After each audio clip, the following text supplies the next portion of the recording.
Ya habíamos estado viendo pues los traumatismos que se producen a nivel de la clavícula y también habíamos mencionado que todas las fracturas requieren una evaluación propia. ¿Qué significa evaluación propia? Por ejemplo, fracturas de clavícula, fracturas proximales de húmero, fracturas diapiciarias de húmero, fracturas de fémur. Cada segmento tiene una característica, por lo tanto, tienen clasificaciones propias, porque hay variedad de fracturas en cada segmento. Y en la clavícula también habían fracturas de diversas características. ¿Y a qué recurríamos para nosotros encontrar un ordenamiento y tener una idea clara de una fractura de clavícula? Nos vamos a la clasificación de las fracturas. Hay una serie de clasificaciones, pero siempre hay clasificaciones tradicionales que tienen muchos años, pero todavía es vigente. Lo último en cuanto a clasificación son las del grupo AO. En algunos lugares solamente te hablan de la clasificación AO. Pero yo he visto por conveniente, aparte de la de AO, estudiar otras clasificaciones, indudablemente que depende desde el punto de vista cómo lo ven. Para el AO su clasificación es la mejor, pero sin embargo yo no puedo estar de acuerdo en la clasificación del AO en tal segmento y prefiero usar esta clasificación. Y esto se ve mucho en diversos servicios, departamento de traumatología donde utilizan tal clasificación. Por ejemplo, la clasificación de Chasker es una clasificación tradicional, pero para muchos es más completa que la de AO. No, estamos hablando de clasificaciones. ¿De qué nos sirve saber una clasificación? Porque nos va a dar una precisión en el diagnóstico. Indudablemente que el punto central del manejo de una patología de cualquier órgano o segmento es la precisión del diagnóstico. Entonces, recomendación: lleven pediatría, neurología, medicina interna, busquen la precisión del diagnóstico porque el siguiente paso es el tratamiento. ¿Cómo hago tratamiento si no tengo claro el diagnóstico? Y esto ustedes lo van a trasladar en la vida institucional cuando trabajen en algún hospital, pero también van a trabajar en la parte privada. ¿Cómo tratas si no tienes un diagnóstico? Entonces, para el diagnóstico de fracturas, de lesiones traumáticas en traumatología, recurrimos a la clasificación. Y para, ¿puede poner el anterior? Y para clasificación, ponga el anterior, por favor. La anterior, otras anteriores, ya está, ya, pongan ya, está bien esa imagen. Acá vemos fracturas de clavícula y una de las clasificaciones que nos ayuda a ordenarnos un poquito en cuanto al orden de nuestras ideas para llegar al diagnóstico era la clasificación de Hallman. Toda clasificación tiene un principio en base a qué se hizo esa clasificación. Y Hallman clasifica de acuerdo a la zona de mayor incidencia. Y para hablar de zona de mayor incidencia, generó 3 espacios equitativos, simbólicos, y se denomina el tercio proximal, tercio medio diapiciario y tercio distal. Al tercio medio Hallman lo ubica como Hallman 1 porque ahí suceden más del 75% de las fracturas. Hallman 2 es el extremo distal, más o menos llega a un 12% de las fracturas. Y Hallman 3 es la zona proximal porque llega de 3 a 5%, o sea, de acuerdo a la presentación. Lo siguiente es saber cuál es tratamiento adecuado para el paciente. Cuando decimos cuál es el tratamiento adecuado, significa que acá el amigo tiene una fractura Hallman 1 y otra persona, 60 años, tiene una fractura Hallman 1 cuáles son las condiciones que en él se opera y en la otra persona no se opera. Va a depender también de la demanda, va a depender de las expectativas, va a depender de la ocupación del paciente, va a depender de las características del hueso en diferente. O sea, hay otros factores que hay que considerar. Entonces ahí sí vayamos a la parte inicial, doctora, donde nos quedamos. Y en traumatología solamente la especialidad te ofrece dos tipos de tratamiento: tratamiento cruento, tratamiento incruento, y para cada uno hay que definir qué es lo mejor. Entonces hay algunas patologías que requieren tratamiento cruento, ¿no? Tratamiento quirúrgico, pero tiene que cumplir ciertas características. Y en el caso del tratamiento quirúrgico se habla de desplazamiento mayor de 20 milímetros o mayor de 2 centímetros, que es un parámetro promedio. Pero sin embargo, yo veo un paciente que tiene otro tipo de actividad, que es deportista y necesita recuperarse inmediatamente. Aún teniendo 1 centímetro de desplazamiento, yo puedo proponer una cirugía para eso. Estos son los parámetros estándar habituales: desplazamiento, cabalgamiento mayor de 20 milímetros, tercer fragmento libre. O sea, todas estas son las condiciones por qué decidimos operar un paciente. Fracturas polifragmentadas, fracturas distales irreductibles, se refiere a Hallman 2. Fracturas de inminente exposición, ojo, hay que tener mucho cuidado. Hay fracturas en las cuales al evaluar clínicamente al paciente y vemos una zona eritematosa y que genera dolor, uno de los extremos está presionando la piel. A pesar de ser una fractura con un desplazamiento que no llega a los 2 centímetros, pero puede estar desplazando la piel, poniendo en riesgo la integridad de la piel, y estos muchas veces terminan en exponer la piel. Entonces, de ser una fractura cerrada, en el transcurso de la evolución se puede convertir en una fractura expuesta. Estas fracturas que están en riesgo de exposición también es un indicador para operar, ¿ya? Eso se llama fracturas de inminente exposición.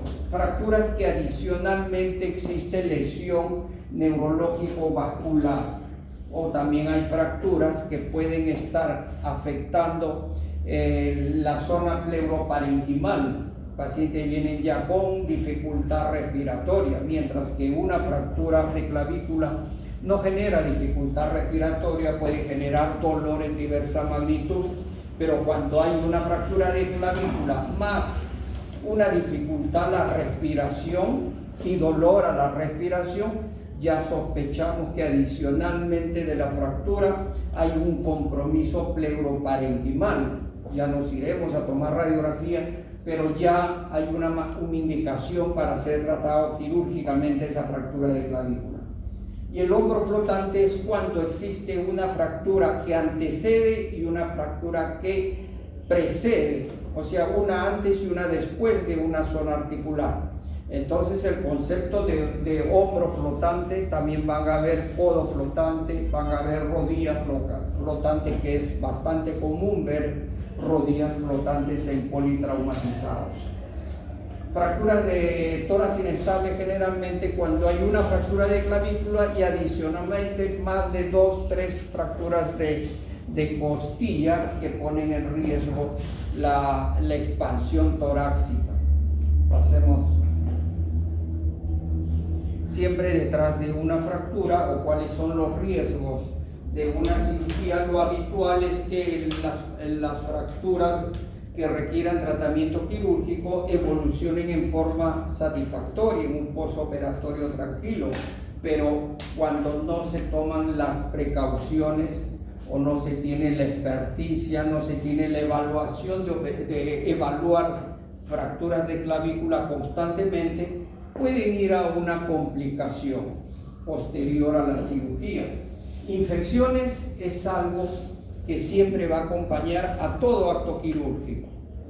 Cuando se hable de cirugías, ya sea abdomen, miembros, algún órgano en especial, siempre hay el riesgo de infección. Exposición de material si es una complicación directa a una técnica probablemente no adecuada. Puede producir que se abra la zona de la herida y se vea con facilidad el material de osteosíntesis. Antes se veía mucho, ahora ya es muy poco lo que se ve, porque ahora se busca debilitar eso y trata de esconder la placa en una posición que no tenga compresión a la superficie de la piel. Antes, 20, 30 años atrás, tú veías en la calle caminando la gente que había sido operado y con un metal uno percibía una herida crónica con exposición de metal. Ahora esto ya muy poco, yo casi ya no veo, antes sí veía mucho. La pseudoartrosis es una complicación mecánica en el manejo de una fractura. Estamos hablando de pseudoartrosis postquirúrgica, ¿no? Es una complicación mecánica. Es un defecto de la consolidación que una de las mayores causas es que no se aplicó el mecanismo de estabilidad adecuada para la zona afectada. Y para eso tenemos nosotros que no solamente revisar, sino conocer cuál es el concepto de la estabilidad absoluta y cuál es el concepto de la estabilidad relativa. Si la doctora Medrano quería una fija, revisen el concepto de estabilidad relativa y la estabilidad absoluta, que es un concepto básico para poder entender cómo es la parte mecánica del tratamiento de una fractura. Retardo de consolidación es por una serie de factores. Van a haber clases específicas que van a hablar sobre eso. Al igual que la consolidación viciosa es una complicación. Y lo otro que sí se puede evitar y con mucha facilidad es la limitación a la movilidad. Porque si ustedes recuerdan, cuando hablamos de la clase inaugural, qué cosa era necesario tener como fundamento para el entendimiento de la traumatología actual, sobre todo en los casos de cirugías en el tejido óseo. El grupo AO da sus normativas o sus principios básicos para que la cirugía no tenga complicaciones y tenga una buena cicatrización. El primer principio era la reestructuración anatómica. Yo tengo que tratar de armar lo más natural que se pueda a la figura de ese segmento, ese hueso afectado. Reestructurar, tengo que tener mucho cuidado en no dañar la microcirculación de la superficie perifracturaria. El tercer principio era darle una buena estabilidad a la fractura. Y el cuarto principio, ¿quién se acuerda del cuarto principio? Doctora, ¿usted se acuerda? Usted que me pidió que deme las clases, queremos ya revisar, queremos leer antes de la teoría. ¿Cuál es el cuarto principio? ¿Qué? ¿Cuál es? Dígalo, doctor, equivóquese, no interesa. Inténtelo. Estabilidad precoz, movilidad precoz, que es el eje fundamental para recuperar la funcionabilidad de la zona afectada. Para mí ese concepto le cambió todo a una traumatología antigua, con deficiencias, con complicaciones, limitaciones. El simple hecho de dar una movilidad precoz al paciente, evitas todas esas complicaciones. Es un cuarto principio fundamental. Yo diría, las tres primeras tienen que estar en función a la movilidad precoz. Pasamos, doctora. Osteosíntesis. ¿Qué entienden con osteosíntesis? Ya han escuchado ustedes en sus rotaciones hablar mucho de osteosíntesis, ¿no, doctora? Ustedes todos. Yo cuando estudiaba medicina, estamos hablando, ¿cuándo fue? No me acuerdo,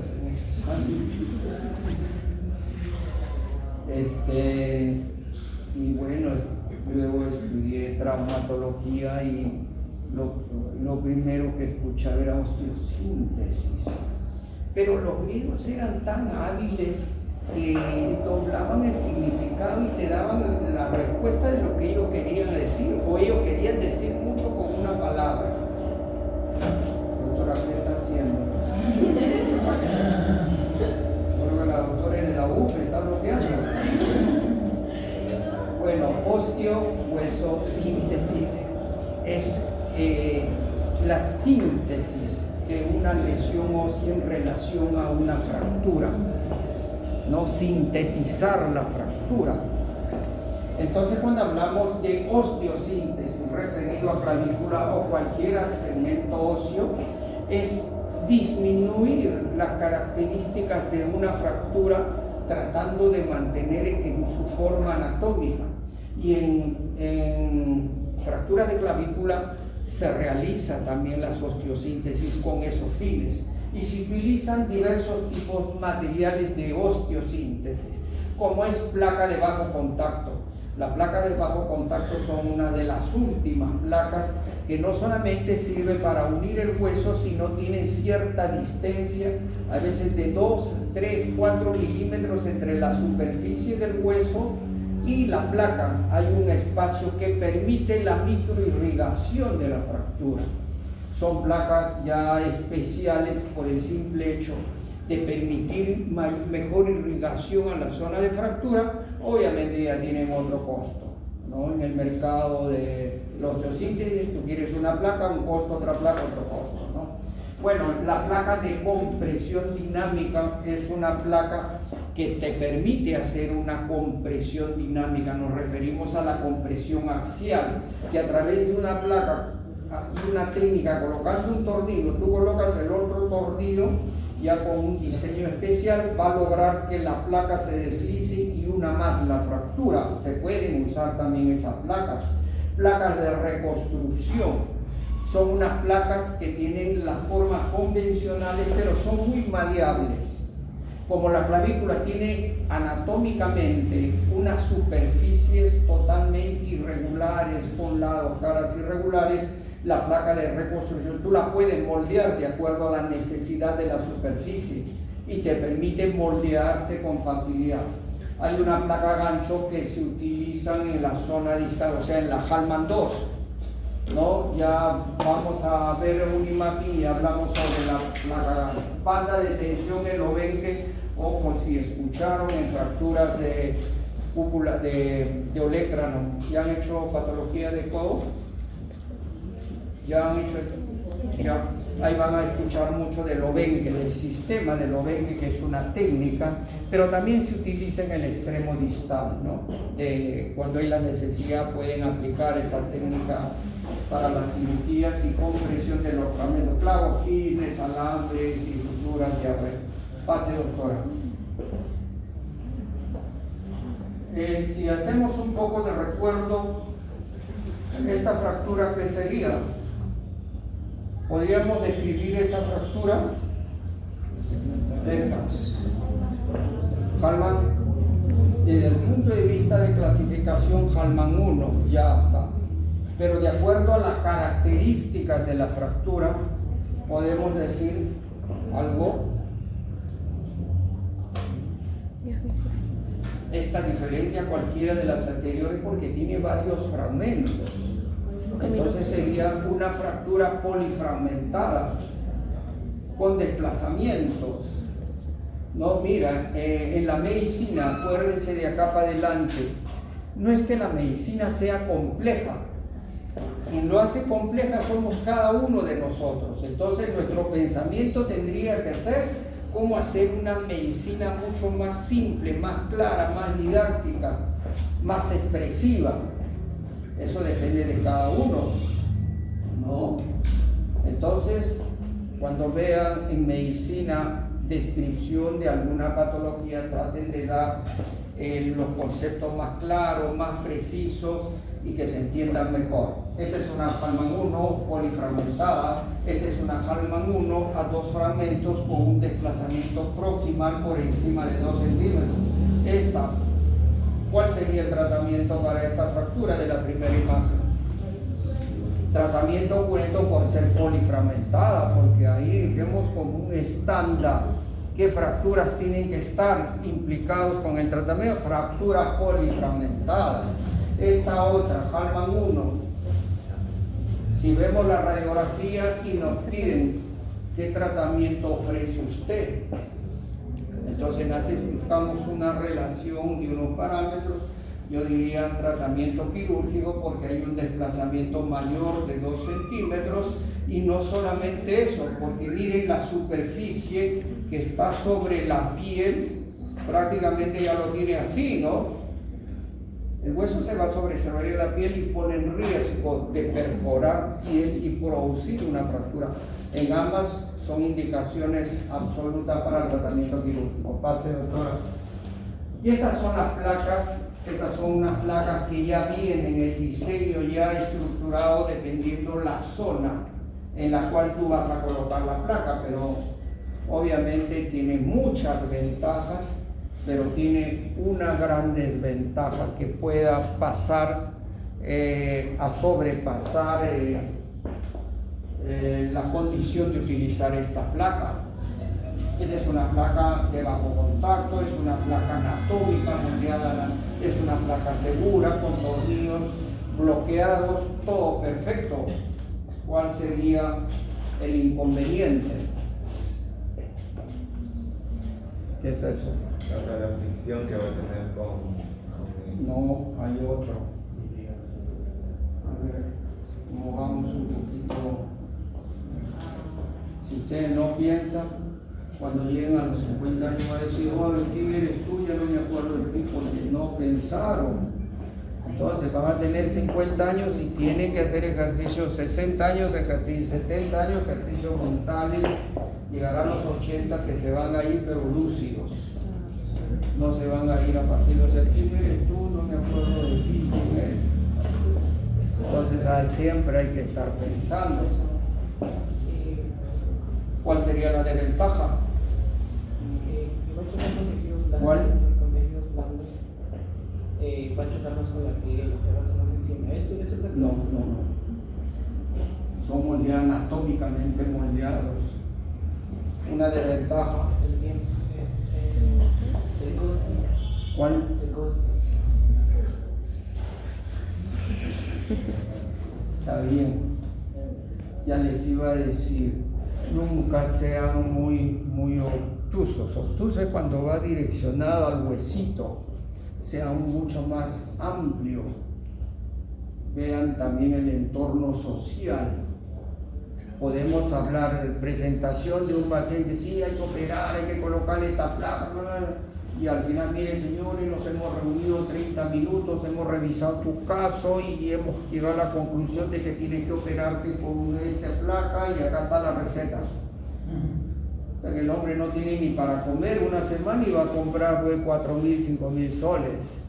Es un problema que en otro país no existe, pero acá sí existe. Entonces nunca se olvide de la realidad nacional. Todo el análisis también parte de la realidad nacional. Yo leo mucho, leo literatura de referencia, pero siempre aplico en la realidad nacional. Y esta es una gran realidad. Siempre hay que hacer con ideas claras, conceptos coherentes. No suspender las clases pues en un pueblo joven cuando el APEC solamente agarró 5 calles a la manzana, y pedirle que sea virtual, ¿no? Entonces nosotros por nuestro lado nos tenemos que formar en forma coherente. No interesa lo que hagan ellos, sí interesa, porque la salud está ligada exactamente a las actividades, al movimiento y al desarrollo social. La salud es eje principal para el gran desarrollo. Entonces, eso. ¿Qué les quiero decir con esto? Van a trabajar en un hospital, no se metan los cirujanos a cómo operar apéndice, cómo operar vesícula, y están caminando, bueno, ¿cómo la técnica de Apedes? No. Miren cómo se maneja el sistema. ¿Qué pasa si un departamento no tiene tal aparato para operar? Se cayó todo. Inmediatamente, ¿y a quién le correspondió comprar? ¿Y usted por qué no pidió la dirección? ¿Por qué no compró el servicio? ¿Por qué no solicitó? Todo una gran expectativa. Pasemos, doctora. Esta es una fractura, ¿qué tipo?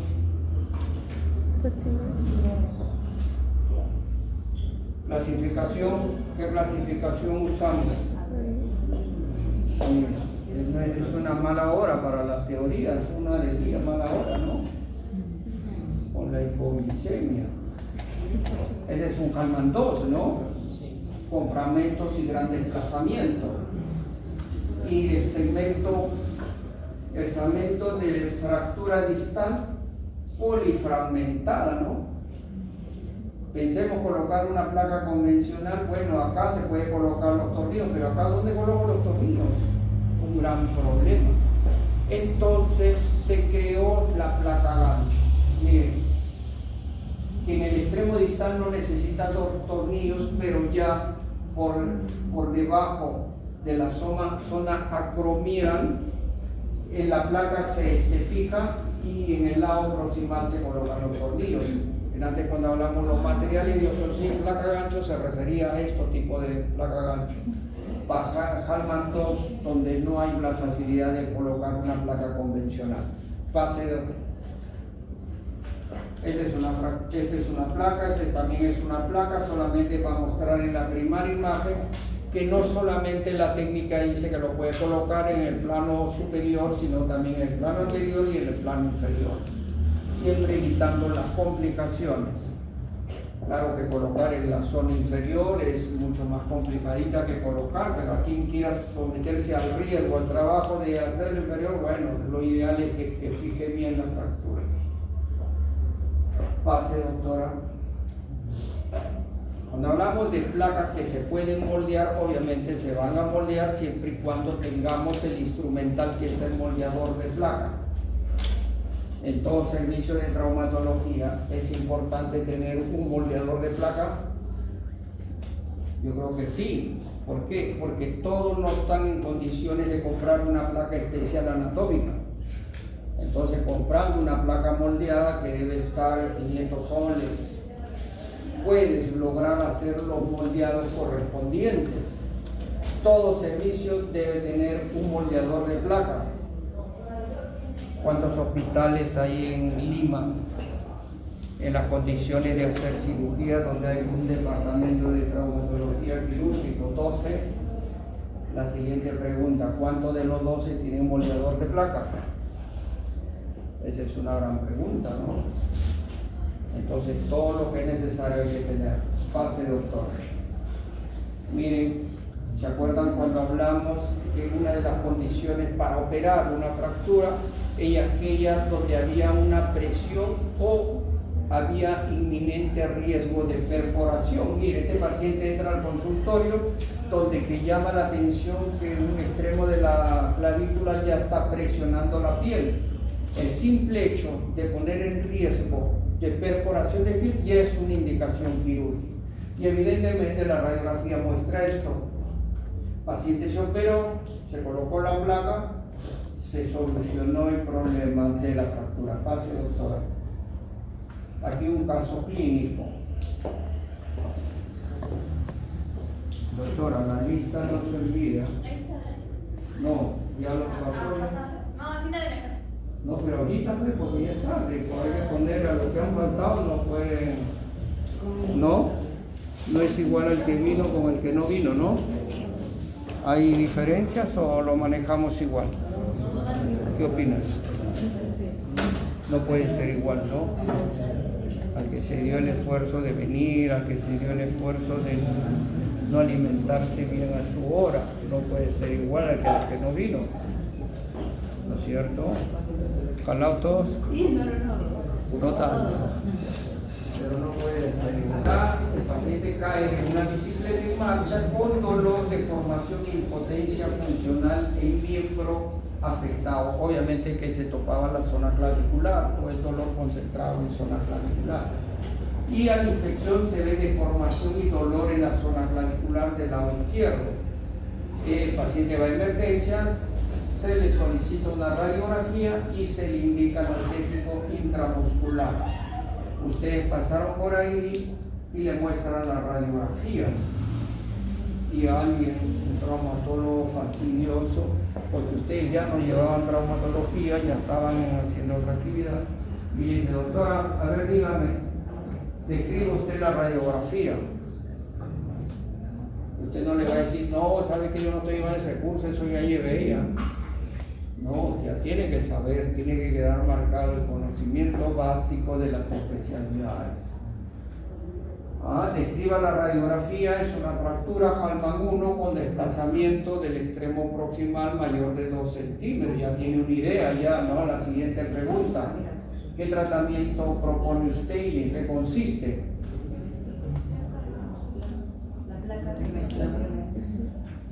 Ahí sí ya nos queremos lucir porque hay varios patitas escuchando y ustedes ya sacan pecho y dicen, uy, está papayita. ¿Qué tratamiento? Osteosíntesis con placa y tornillos para estabilizar la fractura y poder hacer una rehabilitación precoz. ¿Dónde llevó traumatología usted? No, se la Richie, no, yo no dije esto. Y eso muchas veces es lo que quiere la universidad porque es una de las formas de medir conocimiento. Y cuando el conocimiento de ustedes está en un promedio o elevado, algo tiene que ver la universidad. Pero cuando el conocimiento está en el promedio pero bajo, algo también tiene que hacer la universidad, ¿no? Y yo no sé cómo harán sus clases en los otros capítulos porque yo tengo otra concepción de lo que es la formación del médico. Tiene que ser integral, lógica, pero eso sí, la base principal es que tienen que leer mucho, pero no solamente traumatología, sino toda la carrera. Una vez que terminan ya se relajan, ya terminamos. Mentira, recién comienzan tus grandes problemas, vas a postular a la especialidad. Terminas tus 3 años de residencia y dices, ¿por fin qué? Ahora vas a leer más todavía. Y van a pasar los años. Medicina es una carrera compleja, incomprendida, de mucha demanda, todo lo que quieras, pero a la vez también es una carrera muy bonita. Entonces, ¿cuál es el secreto? Leer mucho. Entonces, ¿qué tratamiento proponemos? ¿Alguien de ustedes se aventura a proponer un tratamiento? ¿Alguien? ¿Esta papayita? Sería ya la 4ª vez que hablamos sobre un caso parecido. Sería placa. La placa. ¿Qué opina? ¿Qué significa esto? Placa de tornillo. ¿Placa? ¿Una placa? Placa gancho. ¿Placa de qué? ¿Placa de metal, de bronce? ¿De qué? Metálica. ¿Cómo? Placa gancho. ¿Plaza de hacho? No, placa gancho. Placa gancho. No se vayan muy lejos. Osteosíntesis con placa metálica y tornillos. Definir el tipo de placa ya corresponde a otra etapa. Con decir eso es bastante insuficiente. Tratamiento quirúrgico, osteosíntesis más placa y tornillos. Decir la forma de la placa ya depende de ciertas otras características. O salvo que lo digan, lo ideal sería una placa recta anatómica, lo ideal. Como les digo, si no hay esa placa, tienen que usar otra placa que sea recta. Pero diciendo osteosíntesis con placa y tornillos ya suficiente. Explique el pronóstico. Si coloca la placa con buena técnica y buenas condiciones, el pronóstico tiene que ser bueno, el pronóstico funcional. Pase, doctora. Él mismo nos dice, ya está con su placa, esto está a la semana, ya sonriendo, ya ha sido operado, ya su movilidad precoz. Pasamos, doctora. ¿Y este qué tipo de fractura es? de acuerdo a clasificación del Hallman. Hallman 2. ¿Cuál? 2. Hallman 2, ¿no? Pero nos complica un poquito porque si ustedes ven esta imagen radiográfica, no ha habido la presentación de este caso clínico, solamente estamos evaluando una radiografía. Nos da de que la superficie de la zona fracturaria ya está esclerótica, ya está con superficies. ¿Y cuándo se hace una fractura con zonas escleróticas? Generalmente a partir de la tercera, cuarta semana. Tú puedes operar una fractura en el plazo corto, como puedes operar una fractura que ya tenga un mes, pero va a depender si hay zonas escleróticas que obstruyan la superficie fractural. En este caso sí lo tiene. Entonces, ¿qué es lo que hago? Yo primero hago un raspado de las superficies de la fractura. O sea, el segmento de la zona de la fractura que ya está tapizado, sellado, yo lo raspo y avivo la zona de ambos lados. Luego hago una osteosíntesis con una placa y tornillos. ¿Qué pasó? Acá le colocaron una placa y tornillos. ¿Qué pasó? Que no hicieron el raspado de las zonas cruentas. Siga la siguiente. Entonces esa fractura fracasó. Tuvieron que volverlo a operar con una placa gancho que tiene esta característica. O sea, no todo es operación, sino también hay que conocer la técnica operatoria. Pase, doctora.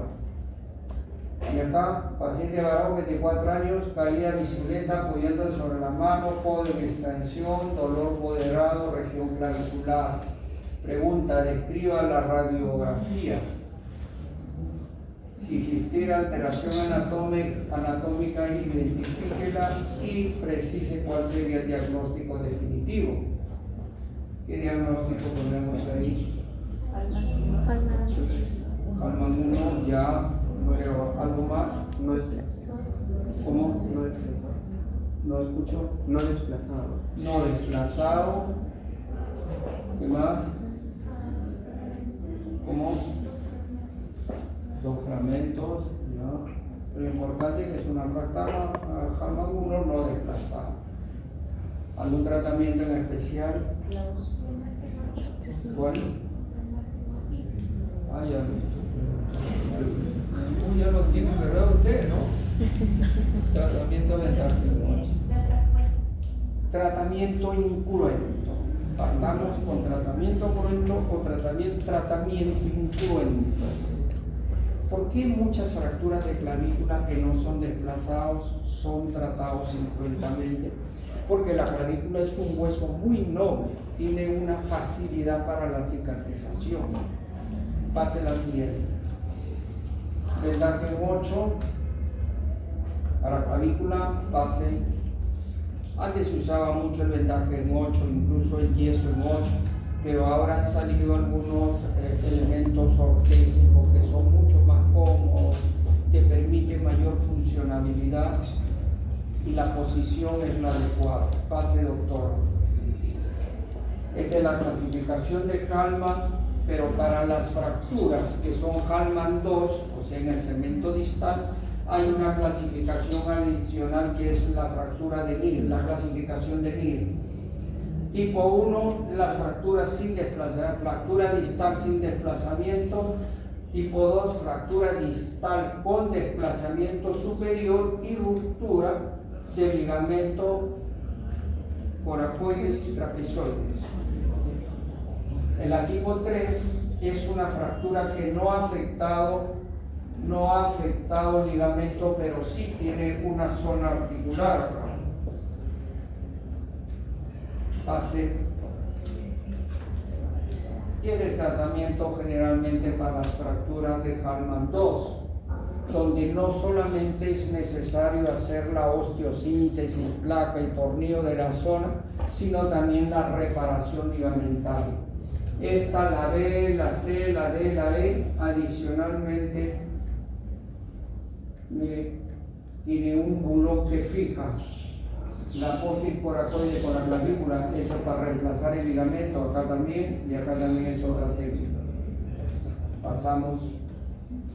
¿Cuáles son las complicaciones de las fracturas de la clavícula? Como se dijo anteriormente, pseudoartrosis, fatiga de material. Al haber una fatiga de material, generalmente se produce la fatiga cuando la placa no es la adecuada, es una placa de otras características, incluso se logra fracturar. Miren la placa, ahí tienen una fractura de la placa, o una cicatriz que tiene dificultades en cuanto a factores de cicatrización. Va a quedar una cicatriz y con la ropa va a estar el roce mínimo, fricción, produce gran dolor. O también la pseudoartrosis, ¿no? La de abajo. Pase, doctora. Bueno, una familia feliz, porque se portan bien y leen mucho. Pase. Luxación acromioclavicular. A ver, pase, doctora. Esta es la anatomía, se ha puesto esta imagen para entender cuál es la anatomía de la zona. Ojo, tienen que tener mucho en cuenta la parte ligamentaria porque es los elementos que van a estabilizar la zona, ¿no? Los ligamentos. No se olviden que debajo de la clavícula en su extremo distal hay una apófisis coracoide donde de ahí salen unos ligamentos importantísimos para la zona media distal de la clavícula, que también tiene que ver con las luxaciones, que es el ligamento trapezoide, que tiene sus dos segmentos, un segmento anterior y un segmento posterior, y el ligamento conoide, que tiene un segmento anterior, un segmento medio y un segmento posterior. Y el otro ligamento importante es el acromioclavicular. Estos tres son básicos para la estabilidad de la zona distal de la clavícula. Base. Cuando nosotros vemos una radiografía, ¿cómo podemos decir que la radiografía está normal o tiene anormalidades? De acuerdo a la posición, esto es una imagen normal y hay una separación que corresponde a la articulación acromioclavicular que más o menos está en medio centímetro. Pero si yo veo una apertura mayor, ya sé que hay una lesión, algo anormal. Igual, entre la superficie superior de la apófisis coracoides y la superficie inferior de la clavícula, el promedio más o menos del espacio debe de ser de 10 milímetros, 1 centímetro a 12, 13. Pero ahí vamos a ver adelante cómo cuando a la radiografía hay espacios mayores ya estamos hablando de una lesión adicional que sería la ruptura de los ligamentos trapezoides o conoides. Pase, doctor. ¿Cuál es la biomecánica? ¿Cómo funciona esa articulación? Es una articulación diartrósica y tiene un menisco discoide. ¿Qué significa menisco discoide? Un tejido fibrocartilaginoso que se encuentra dentro de la articulación, el acromioclavicular, que permite haber un espacio y evitar la fricción entre hueso y hueso. No se olviden, para personas mayores que han tenido ya una lesión del menisco, una de las patologías comunes son las artrosis de esa articulación, que es un cuadro doloroso por deficiencias del menisco. Aparte, que es importante en la biomecánica de esa zona articular es a través de su estabilidad de la articulación. ¿De quién depende el estabilizador? Estabilización de dos grandes factores, los estabilizadores estáticos y los estabilizadores dinámicos. ¿Quiénes forman los estabilizadores estáticos? Los ligamentos que antes mencionamos, ¿no? Acromioclavicular, el coraconclavicular, ahí está el conoide y el trapezoide. ¿Y quiénes hacen la estabilidad de esa zona articular ya por fuera de la articulación? Son los músculos deltoide y músculo trapecio, son fundamentales. Entonces, cuando hay una lesión, una luxación severa, ojo, al margen de las lesiones de los ligamentos, también pueden haber ruptura del músculo deltoide y músculo trapezoide. Una vez hecho la estabilización de la luxación, paciente continúa con dolor, hay zona equimótica alrededor y produce dolor, por lo menos una ecografía para ver cómo están estos músculos, porque puede haber ruptura o desgarros musculares que representan ese dolor. Pase, doctora. ¿Cuál es la epidemiología de esa patología?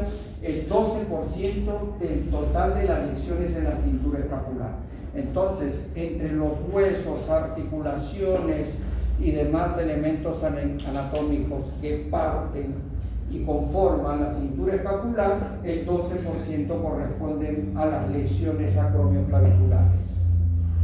Es el 8% del total de las luxaciones del cuerpo. Toda articulación del cuerpo está sujeto a luxación, pero quien se luxa en un 8% es la articulación acromioclavicular, ¿no? O sea, es alta la incidencia.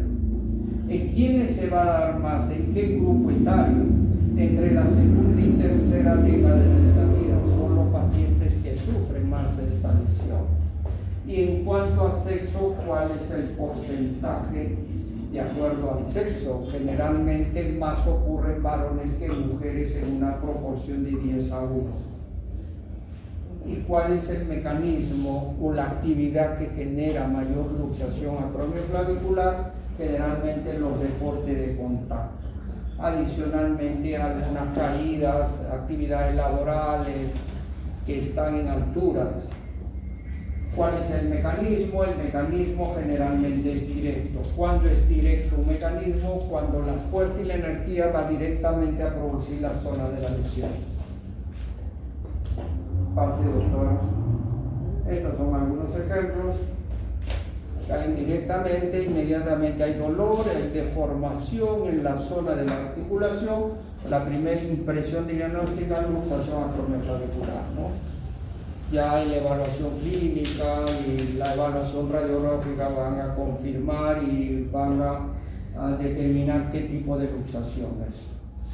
Para este segmento sí hay una serie de clasificaciones desde el inicio, TOSI, Bannister, pero la mejor clasificación para este tipo de lesiones al margen de la clasificación AO es la clasificación de Rothwood. Ustedes por internet, por Google, que siempre a ustedes les gusta, pongan clasificación de Rothwood, de frente los va a llevar cómo clasifica Rothwood. Es importante, es una clasificación muy especial. Rothwood, el tipo 1 es la distensión, solamente hay un traumatismo y el paciente tiene dolor en la zona por una inflamación, por la distensión de los ligamentos, pero no hay rupturas. En el Rothwood 2 hay rupturas de los acromioclaviculares y coracoclaviculares.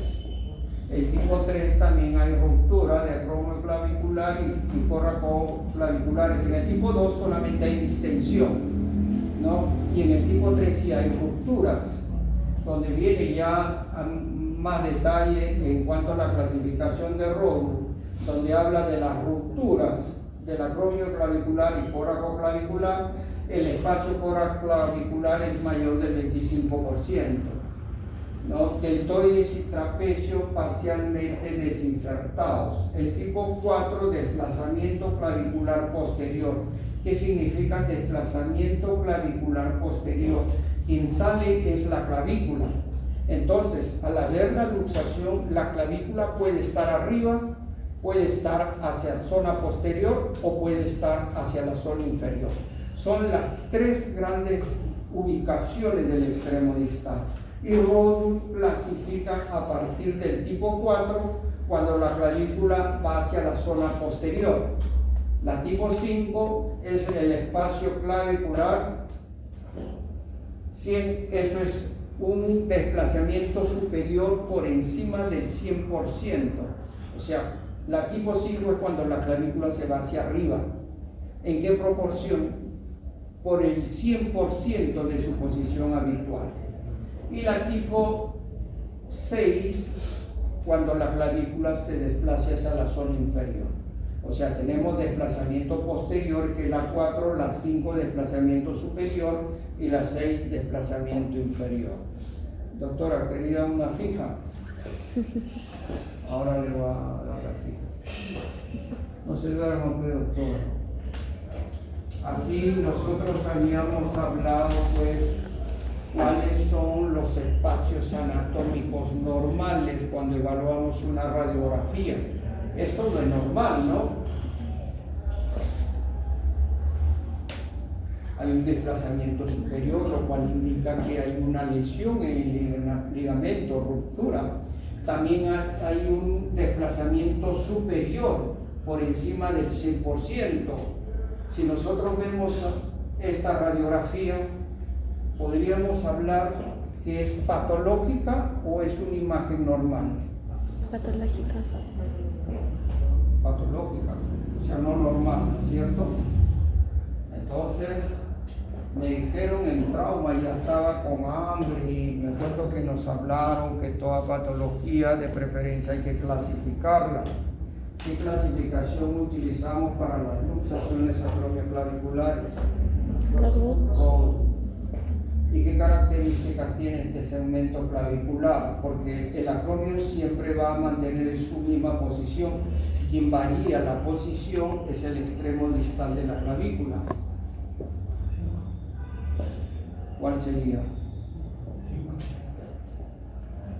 5 que 5 chela, 5. ¿Cómo? Row 5. ¿Por qué Row 5? Desplazamiento superior por encima del 100%, lo cual indica ruptura de los coracoclaviculares, ¿no es cierto? Y ruptura de los ligamentos acromioclaviculares. Ya nos está diciendo, no solamente colocas el extremo en su lugar, sino que hay que reparar también esos ligamentos. Hacemos lo otro. Mira cómo vamos llegando con facilidad a un diagnóstico y luego viene el qué hacerlo. Esta es una imagen donde prácticamente muestra a la imagen radiográfica real que hemos presentado en la imagen anterior. Pase, doctorita, más rápido porque ya nos estamos durmiendo. Clasificación, esta es una imagen muy simple de clasificar esta lesión. Tipo 1, estadio 1 solamente de esguince. ¿Qué sigue esguince? Inflamación de los estabilizadores. Acá no se subió la clavícula para arriba, para atrás, para abajo, no. Mantiene en su lugar, el traumatismo ha producido una inflamación. Y en el estadio 2 ya hay ruptura de ligamentos acromioclaviculares, pero los coracoclaviculares todavía existen. Y el estadio 3, que es el estadio más severo, ya hay ruptura del ligamento conoide trapezoide y los acromioclaviculares. Obviamente, el 3 sí tengo que operar, el 1 no tengo que operar, el 2 va a depender las características de la lesión. Pase, doctora. Esto sigue siendo RODU, con la salvedad de que donde tendríamos que preocuparnos en RODU generalmente cuando estamos tipo 4, tipo 5, tipo 6. Es por eso, ¿cuál es el concepto general del manejo de las fracturas? 1, 2, eminentemente no quirúrgico. Tipo 3, ahí hay que ver si es necesario o no es necesario dependiendo de algunas demandas que pueda tener el paciente. Donde sí hay que tratar quirúrgicamente es la tipo 4, tipo 5 y tipo 6. Son aquellas que ya no está en una posición anatómica. Esta que sería superior, ¿no? Pase, doctora. Hay una forma simple de tratar a través de lo que ustedes revisen su clase teórica de fracturas de olecrano con desplazamientos mayores de 2 milímetros, aquellos que requieren tratamiento quirúrgico. ¿Cuál es el fundamento de lo que ese mismo se aplica para estos tipos de luxaciones? Pase, doctora. pase. ¿Qué estudios de imágenes nos sirven? Una radiografía póstero-anterior o antero-posterior, que vendría a ser casi la misma cosa. Hay radiografías adicionales, que es la contralateral, proyección axilar lateral para ver también otros tipos de desplazamientos. El estudio en carga es un tipo de radiografía muy utilizado para las luxaciones. ¿En qué consiste el estudio? Mientras que el paciente va y se pone frente al equipo en una posición, va a salir la radiografía como si estuviese normal. Pero clínicamente hay la sospecha de una luxación. El paciente dice, no, yo sentí que se me salió, hice esto y se acomodó. Pero a mí me interesa saber qué tipo de luxación hay, ¿ha habido o no hay? Entonces le dan a coger un elemento de 2-3 kilos, por decir un balde de 3 kilos de arena, ¿no? Coge y va a ver que el peso trae hacia abajo y la clavícula se eleva. Ese tipo de estudio con carga ha detectado una serie de luxaciones acromioclaviculares que estaban siendo pasados desapercibidos. Y luego el estudio más completo es la tomografía axial computarizada, para ver si adicionalmente existiese, aparte de la luxación, alguna imagen radiográfica oculta. Pase a esas las posiciones que hemos hablado. Pase. Arriba, la radiografía carga. 4% de las luxaciones acromioclaviculares se detectan, o sea, de una población clínicamente de 100 pacientes que aparentemente no tienen luxación, bajo este tipo de examen con carga pueden detectarse el 4% que estaban siendo desapercibidos. ¿Cuál es el signo clínico? El signo de la falsa charretera. Cuando sabemos que el signo de la charretera típicamente corresponde a qué patología? Luxación glenumeral. Ya, la luxación glenumeral sería el signo de la charretera. Y la pseudo charretera sería luxación acromioclavicular. Pero ¿cuál es el signo que más identifica la luxación acromioclavicular? El signo de la tecla. Volvamos nuevamente al tratamiento conservador. El tipo 1, rombo 1, rombo 2. El tipo 3 va a depender de ciertas demandas características de la paciente. Pero lo que sí son tratamientos quirúrgicos es el tipo 4, 5 y 6. Existen muchas técnicas que se pueden utilizar para el manejo. Pase, doctora. Caso clínico, varón 44 años, refiere dolor, hombro izquierdo, caída en aducción por agresión. ¿Cuáles son los antecedentes que trae el paciente? Hábitos enólicos. El resto de la evaluación sin ninguna novedad. Entonces el paciente viene, después de haberse caído, dolor en hombro izquierdo. Evaluación, hay dolor, deformación a nivel de la articulación acromioclavicular, hay determinada impotencia funcional, dolor aumenta más a la palpación de la zona articular, signo de la tecla positivo, una cruz. Exploración neurovascular distal normal. Siga, doctora. Esta es la imagen radiográfica. Siga. En otra posición. ¿Qué diagnóstico? ¿Cuál? Robo 3. Otra opinión. Doctora, ¿usted quiere hablar? ¿Cómo? 5. Robo 5. Robo 5. ¿Alguna otra opinión? A ver, pase, doctora.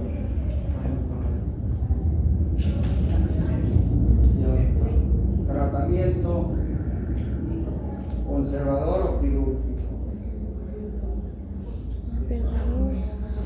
Doctora, no nos bloquea. Se ha molestado, doctora.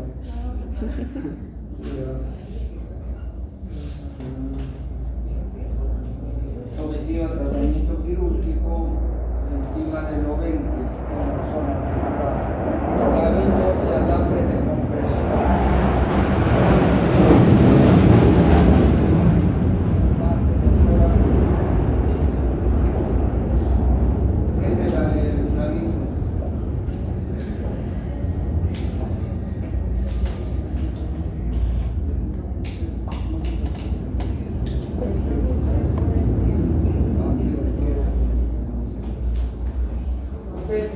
Ustedes van a ver acá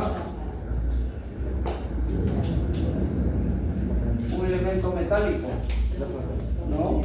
Esto es un tornillo, se le pasa una banda elástica especial y los extremos de la banda se incorporan dentro del orificio del hueso presionado por este tornillo. Sería como una banda, doctor. Va a un ancla. ¿Qué? Sería como un ancla, doctor. Su ancla, ¿dónde has escuchado eso?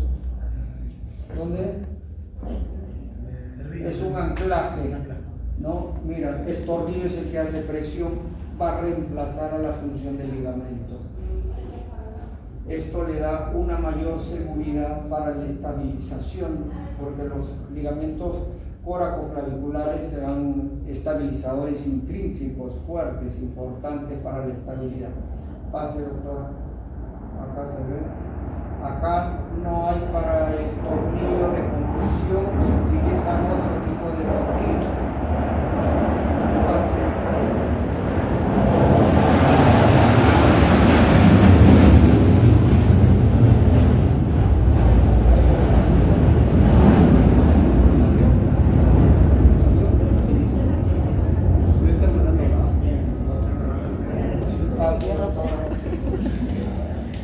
El paciente inicia rehabilitación a los 30 días después de la cirugía.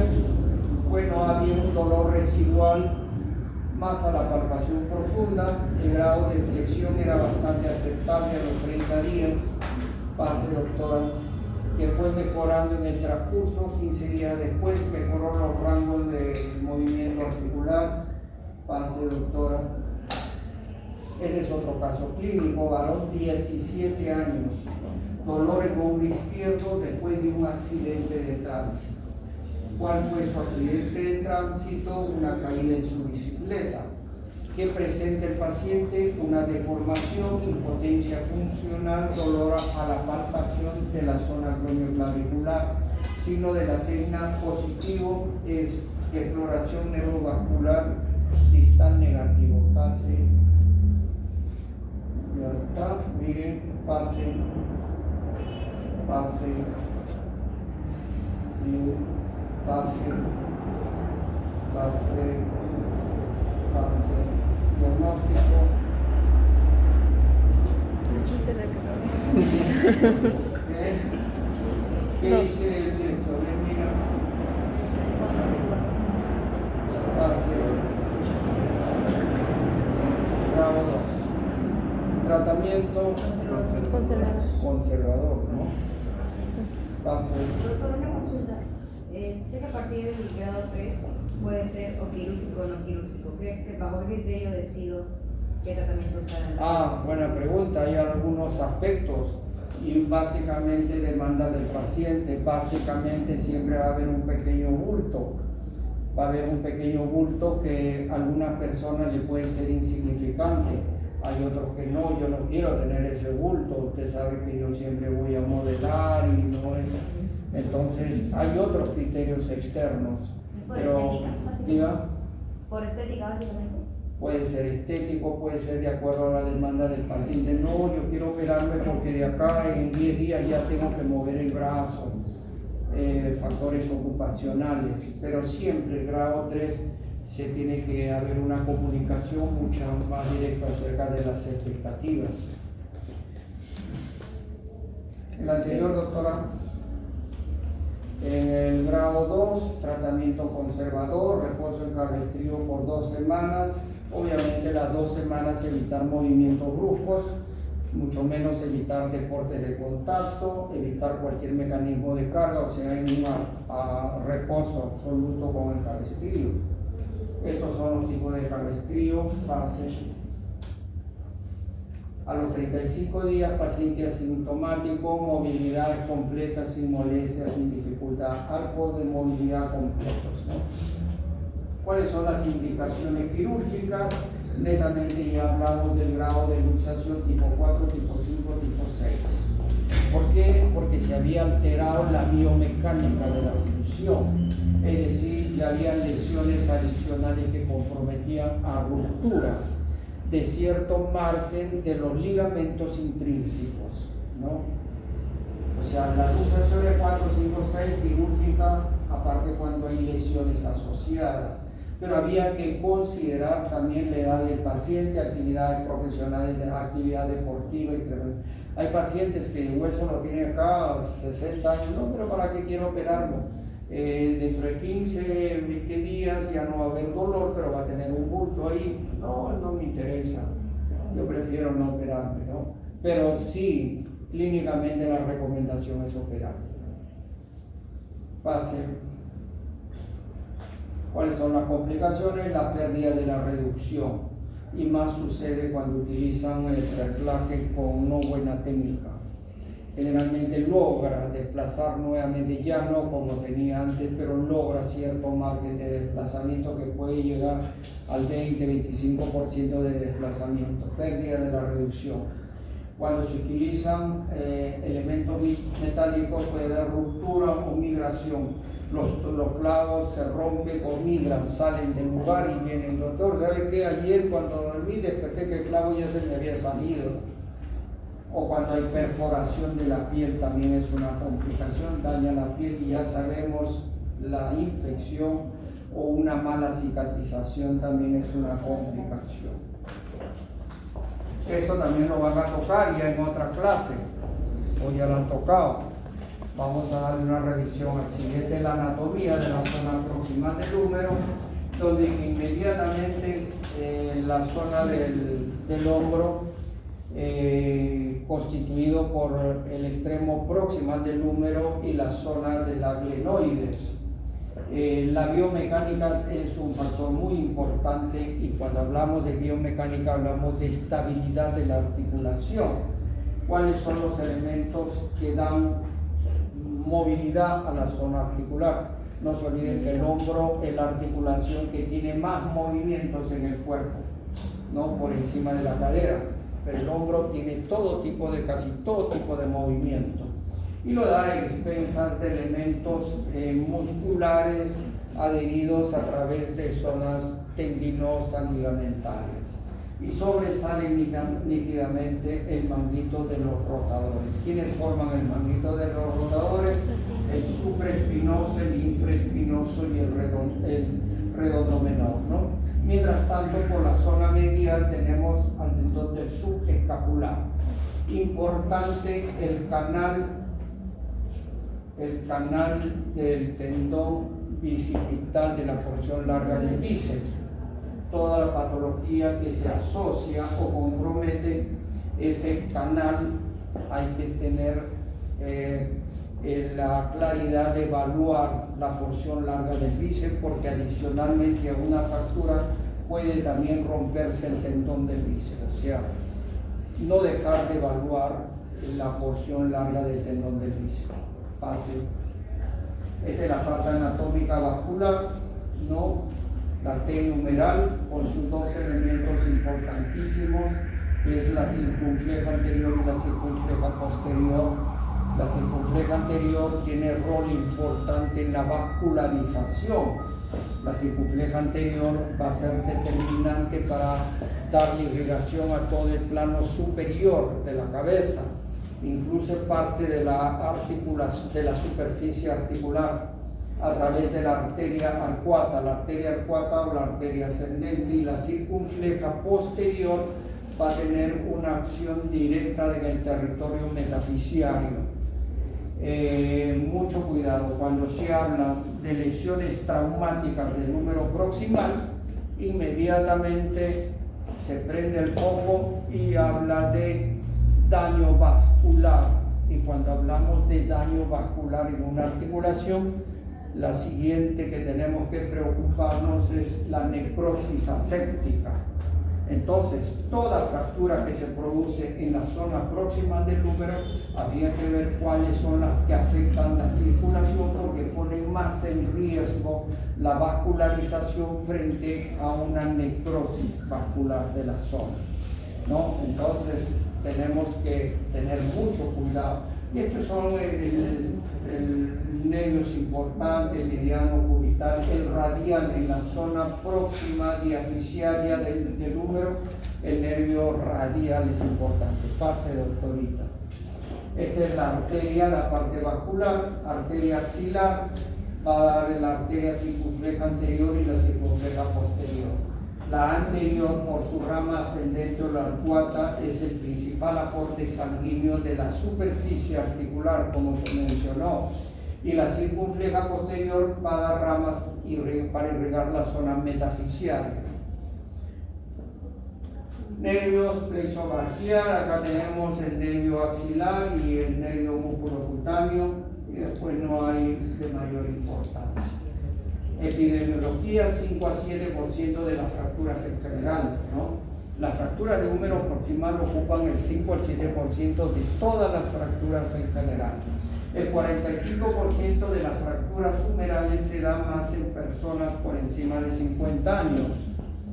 El 60% más se ve en mujeres que en varones. Generalmente en personas de sexo femenino hay menor porcentaje de desplazamiento, a pesar que en los hombres es menos porcentaje, pero siempre tiene mayor incidencia para el desplazamiento. Jóvenes, el aumento del porcentaje más se da en fracturas que en luxación. Para los jóvenes, el mecanismo que genera tiene que ser un trauma de alta energía. O sea, un trauma de alto impacto puede producir una fractura proximal de húmero. A diferencia, en personas mayores, sean damas o varones, no es necesario un trauma de alta energía, puede ser un trauma de baja energía la que produzca una fractura de húmero proximal. Mecanismos pueden ser directos como pueden ser indirectos. El mecanismo que más produce una fractura, estamos hablando que el mayor porcentaje es en mayores de 60 años, basta una caída indirecta con compresión de fuerzas por fuera de la zona para producir la fractura del húmero proximal. Pase. Estas son los diversos tipos de radiografía. Acá hemos puesto todas las radiografías que puedan salir, pero solamente algunas van a seguir en el caso para ver un paciente que tiene una fractura. Porque un paciente que tiene una fractura no le vas a decir, a ver, levante el brazo, haz rotación externa, no, solamente vas a hacer el antero posterior, por ahí un axilar. Y si hay fracturas, quieres ver algunas características especiales, ya tendrías que irte a una. ¿A qué nos vamos cuando la radiografía es insuficiente? Tomografía. Tomografía, está muy bien, ¿no? Una tomografía que es un estudio mucho más amplio, ¿no? En algunos lugares donde ya hay una organización en el servicio de radiología, ya tú no pides, quiero ver una fractura, quiero un anteroposterior, no, tú pones serie trauma para húmero proximal, ya te toman el anteroposterior, una perfil escapular y una axilar, dependiendo del grado de colaboración del paciente. Si el paciente le puedes hacer un axilar, a buena hora, pero si el paciente no puede mover porque hay una fractura de gran dimensión, solamente una anteroposterior, un axilar, sería suficiente para determinar una fractura. Pero si es una fractura que tiene características mucho más amplias, groseras, yo ya no movilizo mucho y me voy de frente a lo que dijo una tomografía. Tomografías lo vamos a ver cuando queremos evaluar con mayor claridad una fractura articular en la zona, o también cuando hay fracturas en la zona glenoidea. Las radiografías tienen cierta limitación para ver la zona glenoidea, pero la tomografía sí nos describe nítidamente todo la superficie de la zona glenoidea. Pase, doctora. algunas posiciones para tomar la radiografía, pero son posiciones en general, ¿no? Un paciente con la fractura del hombro no lo vas a poner así, pues, ¿no? Pensando en una... Claro, si hay un hombro doloroso, sí puede mantener posiciones, pero esto es algo panorámico para ver la utilidad de una radiografía en cualquier lesión de hombro. Pase, doctora.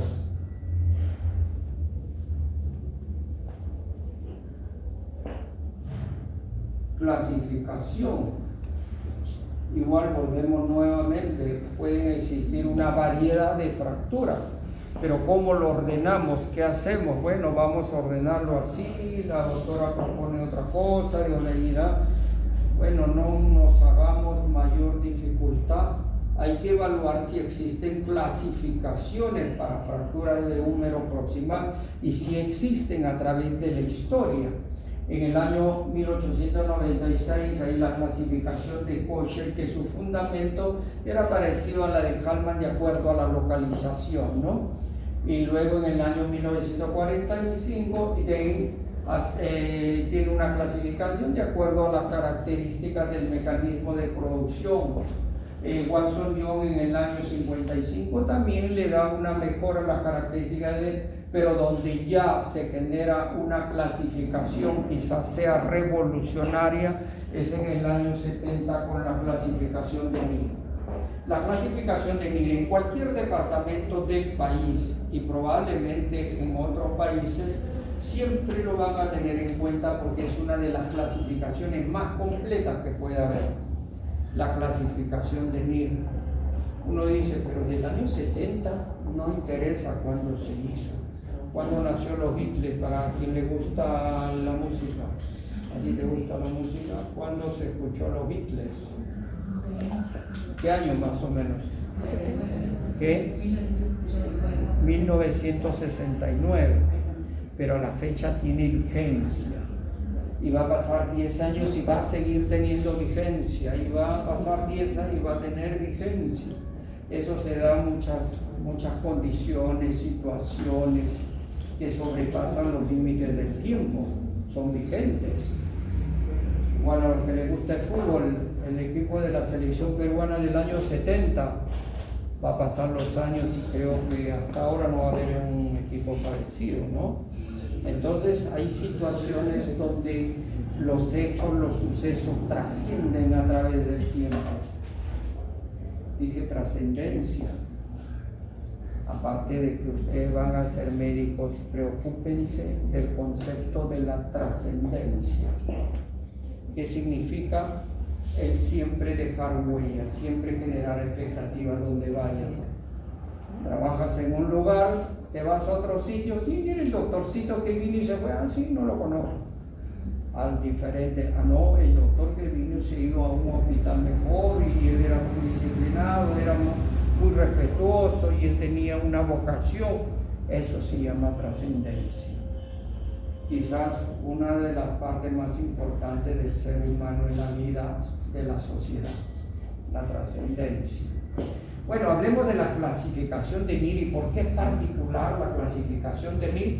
Porque ellos ya fijan el concepto.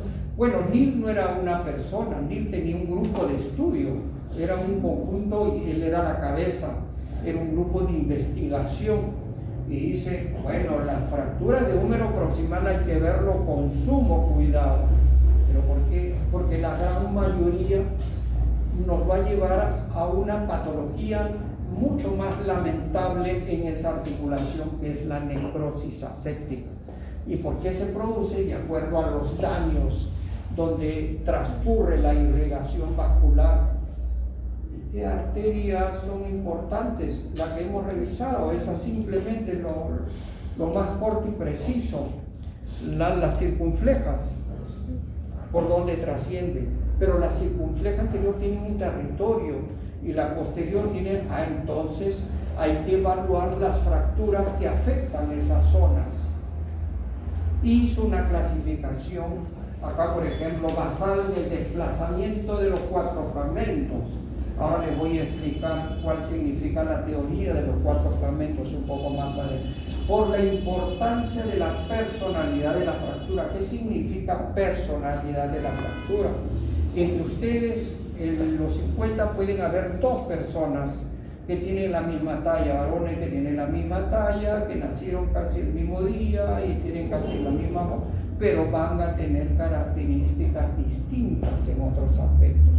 Pueden ser 2 fracturas parecidas, pero tienen características distintas. Se dice en el concepto, no hay una fractura igual que la otra, porque simple hecho la ocupación le da, ya puede generar un cambio de la característica. Entonces, importancia de la fractura, la personalidad, y determinó que cada fractura tiene una propia personalidad, una propia característica. De acuerdo, también la clasificación de Neal tuvo que ver con el grado de estabilidad y desplazamiento. Una es la fractura de troquín, otra cosa es la fractura de troquín con desplazamiento, la fractura de cabeza con desplazamiento mayor de 20, 30, 40 grados, que va a ser distinto a una fractura que desplazó 5 grados. Miren cómo va brillando, porque la clasificación, dense cuenta como siendo cada vez más analítica esta clasificación por la cantidad de fragmentos. ¿Y cuál era el gran fundamento? Era evaluar la parte de la irrigación de la zona proximal del húmero frente a las fracturas, frente a las diversas fracturas que pueden ocurrir. Y no olvidarse, también hay un daño cápsulo-tendinoso. Pero ¿qué importancia tiene? Tendrá importancia en la estabilidad, pero en la irrigación también, porque a través de las arterias capsulares irrigan parte de la superficie de la cabeza. Miren cómo se va uniendo los conceptos para ver cuál de las zonas están más afectadas secundarias a determinadas fracturas. Pase de Esta es la anatomía topográfica. La parte amarilla cremita superior es la cabeza humeral, la parte moradita es el troquín, la parte grande es el troquíter, y vemos una zona divisoria por debajo, en esta última imagen, por debajo de la zona verde, que es el cuello quirúrgico. Entonces tenemos un cuello anatómico que es la cabeza del húmero y un cuello quirúrgico acá. Pase, doctora. Esta es la clasificación de Neal, genera una columna, ¿no? Él estudia las fracturas de determinada zona de acuerdo a las cantidades. Haya 2 fragmentos, 3 fragmentos, 4 fragmentos. Pero también habla de qué zona es la afectación o la fractura. Claro, mayor compromiso, mayor riesgo de generar una necrosis aséptica. Pase, doctora. Esta es la clasificación de AO. Yo diría que es la clasificación de Neal con algunas modificaciones, pero sigue siendo gran parte de la clasificación de Neal.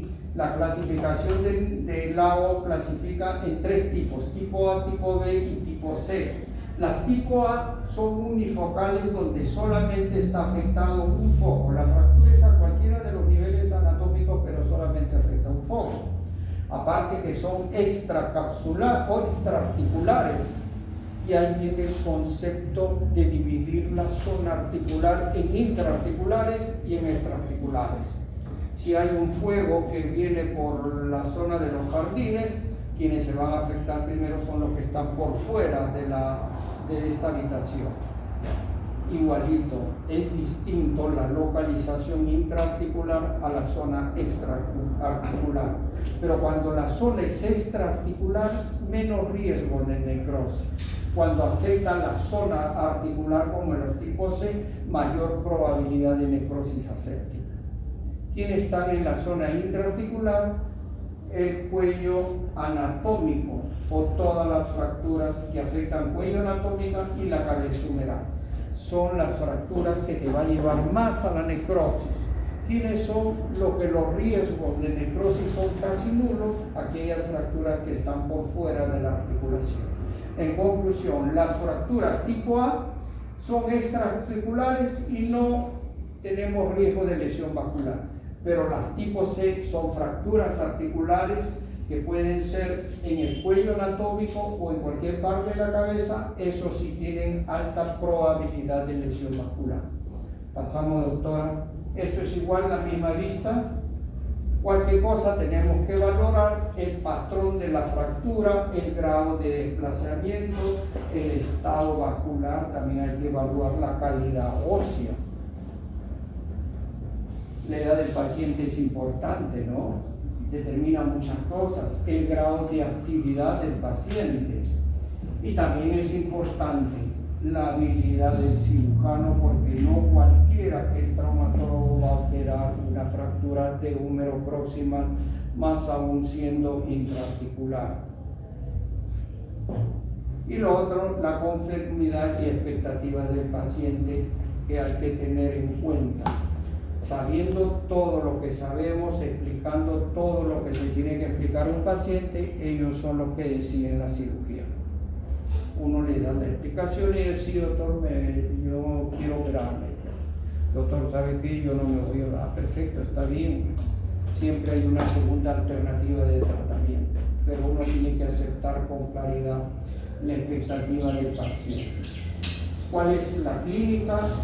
Cuando hay fracturas no desplazadas, hay aumento de volumen, la actitud siempre frente a una fractura es una actitud de protección.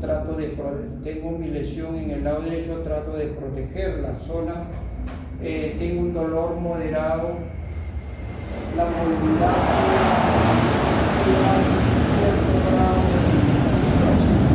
Cuando las fracturas presentes en dicha zona ya es desplazada, hay un aumento de volumen marcado, zonas equimóticas, hay una actividad ya no defensiva, sino ya no de protección, sino de defensiva.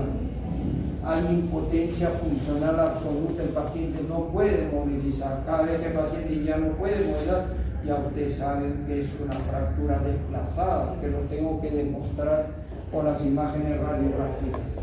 Y lo más importante, hay un hematoma de Heineke. ¿Qué es un hematoma de Heineke? Paciente de 70 años que vive solo, sufre una caída indirecta, inmediatamente hay dolor de hombro y para que no le duela, este paciente hace una aducción y se mantiene ahí. Y manteniendo esta posición más un analgésico simple, controla el dolor. Pasa el segundo día y el hombre está así, continúa el dolor moderado, pero va notando que se va poniendo oscuro la zona proximal del húmero y al segundo o tercer día se pone mucho más oscuro en la zona anterior del brazo, en la zona torácica. Entonces este paciente, se te está poniendo negro el brazo, ahí sí voy al médico, va al médico, no por el dolor ni la sospecha de la fractura, sino porque se le está poniendo un hematoma, se va expandiendo. A ese gran hematoma que acá ven se llama el signo de Heineke. Miren, es bastante típico, característico, cómo llegan a los hospitales, a las emergencias. Yo cuando veo eso, mayor edad que ha tenido una caída simple, fractura de húmero proximal. Es un signo casi típico de una fractura de húmero proximal. Esta es una fractura, tratamiento osteocitis plaquetontinos. Tratamiento, clasificación de la fractura para determinar. Para yo plantear un tratamiento, primero tengo que clasificar la fractura para determinar características del daño. ¿Cuál es el objetivo de tratar una fractura de húmero proximal? Darle una buena estabilidad, movilidad precoz y recuperar la función. ¿Qué factores adicionales se tienen para decidir un tratamiento quirúrgico? La edad del paciente, la calidad ósea, el tipo de la fractura y ver también si el paciente tiene alguna patología asociada. Casi todos los pacientes diabéticos, sí, hipertensos, sí. ¿Has tenido algún infarto? No, ya he tenido 3 preinfartos. Oye, ¿para qué lo operas? ¿Quieres que se te quede en sala de operar? No, saben que no te puedes operar. Tu cabestrillo, esperar que cicatrice y al final va a consolidar, pero vas a tener movimiento limitado. Prefiero movimiento limitado a perder la vida en sala de operaciones. Siempre la medicina es no hacer daño. ¿Ya? Entonces vale la pena evaluar. Estas son las fracturas, tratados con osteosíntesis con una placa y tornillos. Pase, doctora. ¿Qué problemas pueden existir y cuáles son las causas de los problemas? Y habiendo resultados de cirugías, doctora, 5 minutitos más y ya nos está tocando. ¿Qué problema? La planificación defectuosa. Habíamos dicho para todo acto quirúrgico, sobre todo traumatología, tienes que planificar tu tratamiento, tienes que planificar tu cirugía, sentarte y decidir qué es lo mejor, cómo se va a operar, las condiciones que se va a operar. También es un problema el paciente cuando tiene un hueso osteoporótico, colocan los tornillos y los tornillos sufren aflojamiento por la calidad mala, ¿no? Cuando hay una gran cominución, hay multifragmentos, también hay que tener preocupación porque la estabilidad no es tan rígida. Cuando hay alto porcentaje de necrosis abacular, ¿vale?